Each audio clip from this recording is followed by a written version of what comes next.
the American-Israel Public Affairs Committee, AIPAC, will be holding its annual conference in Washington from March 3rd to March 5th.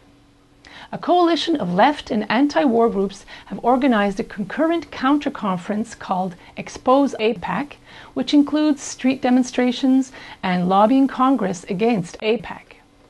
This is the second year that a counter-AIPAC conference has been organized. Last year's was called Occupy AIPAC. Over 130 national and international organizations came together for Occupy AIPAC.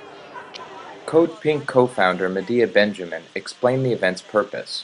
This entire city and even this country is just shaking in its boots around whatever AIPAC says and whatever AIPAC wants, and somebody's got to stand up to that enormous giant that is destroying our policy towards the Middle East.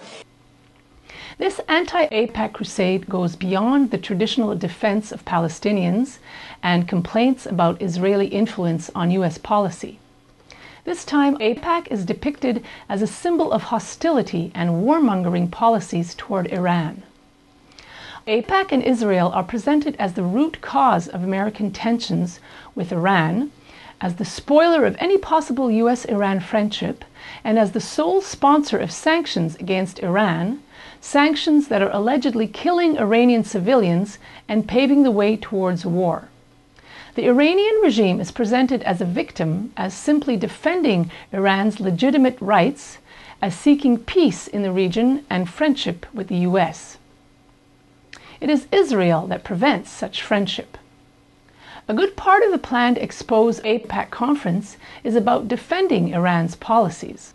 Consequently, their anti-Israeli crusade has in fact turned into a pro-Tehran campaign, coordinated and led by the organizations that lobby in favor of Tehran. How did Iran succeed in infiltrating and manipulating the anti-war movement, then gaining the leadership of this anti-APAC campaign? The answer to this question is through the actions of the National Iranian-American Council, NIAC, led by Trita Parsi. The NIAC is a Washington-based lobby group viewed by many Iranians as the mullah's lobby in the USA. In fact, the government press in Tehran has actually called the NIAC the Iran lobby in the US. NIAC coordinates the campaign against Israel and the AIPAC. Jamal Abdi, the NIAC's chief lobbyist, will be a key speaker at the planned Occupy AIPAC conference. He was also a keynote speaker at last year's Occupy AIPAC. For several years, the NIAC has coordinated those who lobby Congress to develop a friendlier policy with Iran. This coalition consists primarily of anti-war and religious groups, these same organizations that participate in the Expose AIPAC conference. Public documents and internal NIAC documents obtained during a defamation lawsuit and released by the court demonstrate the Iranian regime's successful efforts to hijack the anti-war movement and the NIAC's instrumental role in this. Some of these documents are posted in a fact book on the Iranian Forum website.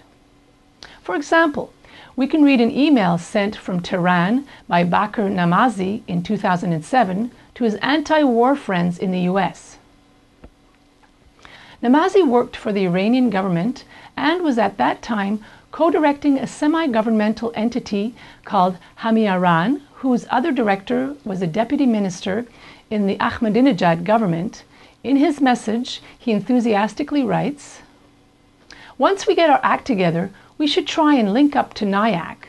Our American friends, especially yourself, Parker, and Jerry, can help link up us with US-based peace movements. Just imagine we can work out a grand coalition for peace or the network of peace networks. What a great ethical humanitarian force. What a formidable pressure group." To understand even better how the Iranian regime has been so successful in hijacking the anti-war movement and shaping an anti-Israeli crusade, we should learn more about one of the regime's leaders of this campaign, Leila Zand. She is in charge of lobby training classes for anti-APAC conference participants. Leila Zand is a member of NIAC. Here we see her at NIAC's annual lobby training activity. Here she's at the NIAC's dinner gala. Zand is also the director of Iran's program at Fellowship of Reconciliation for, a lobby partner of NIAC. During the past 7 years, Ahmadinejad's office and Leila Zand have co-organized peace trips to Iran for Iranian activists who are approached and selected by Zand. Hundreds have traveled to Iran, met with pro-regime individuals, politicians, and organizations close to the regime. These American visitors were presented a soft and human image of a regime that seeks friendship and peace with the US and international community. Zand took these activists to the Iranian parliament and on visits to Ahmadinejad's deputies and to Friday prayers. Upon their return, some of these activists have become pro-Tehran lobbyists who ardently defend the Iranian regime. Here we see Zand with Code Pink leaders in Tehran, together with 2 of Ahmadinejad's assistants and advisors. Code Pink leaders were invited by Ahmadinejad to visit Iran. Here we see Rostam Purzal, regime's trusted man to recruit among US activists. Here we see Code Pink lobbying in Washington, accompanied by the same Rostam Purzal.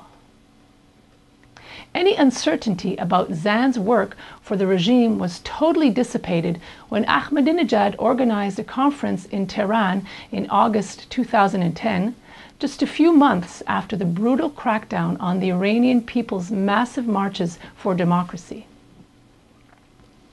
The Iranian dictator spent millions of dollars to bring a few hundred guests from abroad to Tehran in order to show his popularity and legitimacy.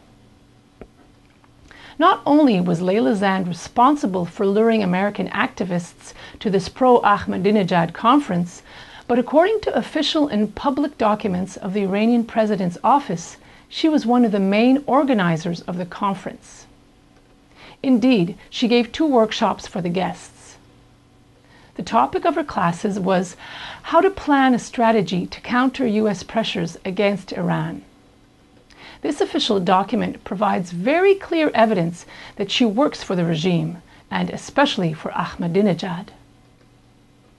In September 2008, Zand also collaborated with the Iranian mission to the UN. She organized a reception for Ahmadinejad, inviting 150 anti-war activists, where the Iranian president was praised and received a gift.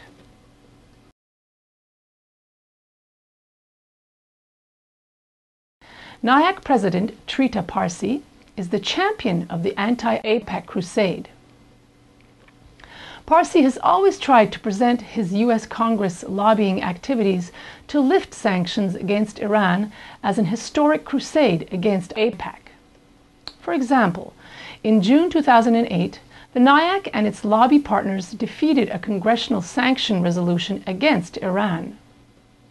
Good news, we're making headway on the blockade resolution. Per your conversation with Babak, it would be great if you could do an op-ed geared to the Iranian-American community. It could frame our crusade against H-Con Res 362 as a David and Goliath type deal with NIAC taking on the big boys, APAC, and making warmongers nervous. When the NIAC's article was published, it portrayed the Iranian lobby, the NIAC, versus the Israeli lobby, the APAC, as engaging in an epic David and Goliath battle in Washington.